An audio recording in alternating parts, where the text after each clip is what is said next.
மற்றவங்களுக்கு நம்ம தொல்லை கொடுக்க விரும்புவோமா? இல்லவே இல்லை. அதே மாதிரி நாமும் சந்தோஷமாக இருக்கத்தான் ஆசைப்படுவோம். இந்த ரெண்டும் நடக்கணும்னா நம்ம செல்ஃப் டிசிப்ளினாக வாழணும்.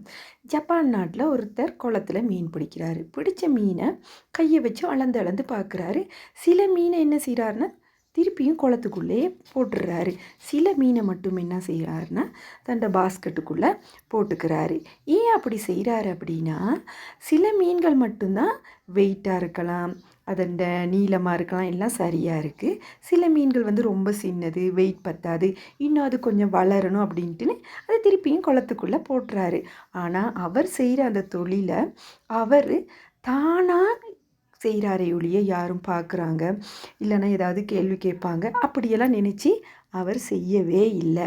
அப்போ செல்ஃப் டிசிப்ளின் அப்படின்னா மற்றவங்க சொல்கிறத கேட்குறது இல்லை, நமக்குள்ளேயே நாம் எப்படி வாழணுங்கிறது.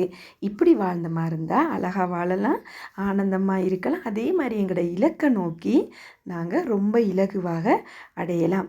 நாமும் சந்தோஷமாக இருப்போம், நமக்கு எந்த ப்ராப்ளமும் வராது, தோல்விகளை ஹேண்டில் பண்ணவும் நம்மளால் முடியும்.